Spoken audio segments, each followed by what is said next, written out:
الحمد لله وكفى وسلام على حبيبه المصطفى أما بعد فأعوذ بالله من الشيطان الرجيم بسم الله الرحمن الرحيم إن أولياؤه إلا المتقون صدق الله مولانا العظيم إن الله وملائكته يصلون على النبي يا أيها الذين آمنوا صلوا عليه وسلموا تسليما اللهم صل على سيدنا سيدنا محمد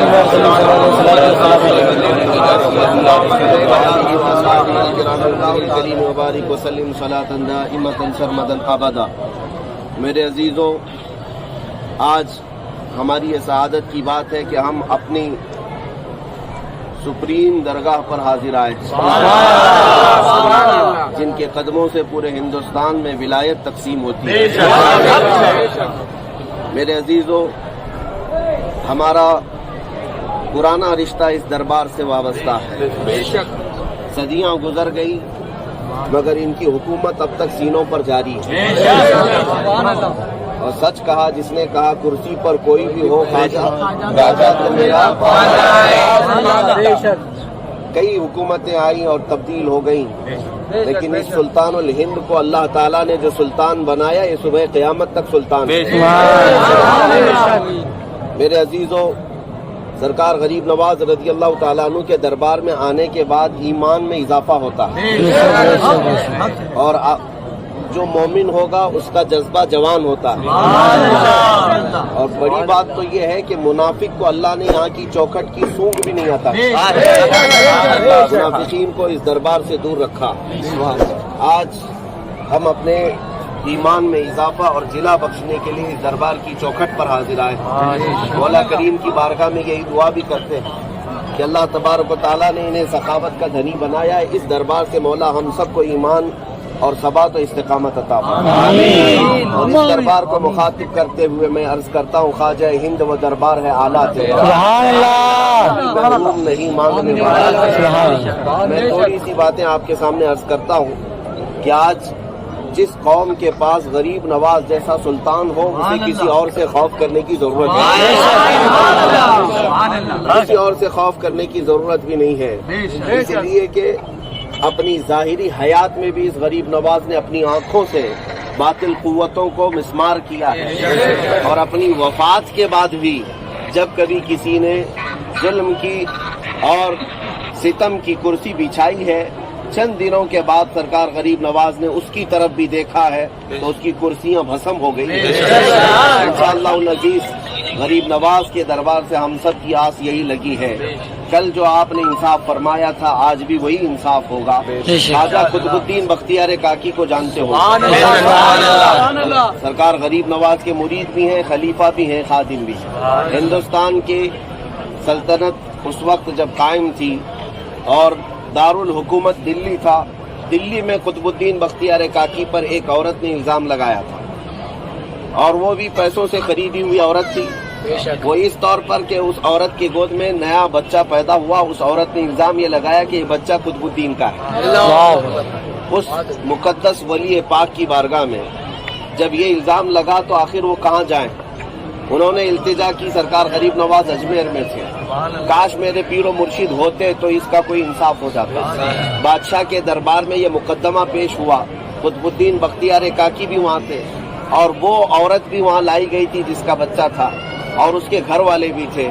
اچانک قطب الدین بختیار کاکی کہتے ہیں دربار کھلا، میں نے دیکھا میرا پیر و مرشد حاضر۔ کس نے خبر کی؟ کس نے خبر کی؟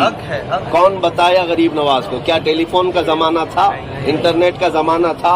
یہی تو میں کہتا ہوں پیر وہی ہوتا ہے جو روشن ضمیر ہوتا ہے، غریبین کے حالات سے باخبر ہوتا ہے۔ سرکار غریب نواز اس وقت دلی تشریف لائے اور بھری عدالت میں آئے، اور ابھی انصاف ہونے کو تھا۔ سلطان الہند معین الدین غریب نواز رضی اللہ تعالیٰ عنہ آگے بڑھے اور کہا کہ اس عورت کے الزام کا جو جواب ہے میرا قطب الدین نہیں دے گا، اس کی صفائی میرا قطب الدین نہیں دے گا، میں اس بھرے دربار میں اس بچے کو منگواتا ہوں جو آج کا پیدا ہوا ہے، آج پیدا ہوا بچہ ہے، اس بچے کو منگوایا۔ اس کے منہ پر غریب نواز نے انگلی رکھا اور کہا کہ بچے بول تیرا باپ کون ہے؟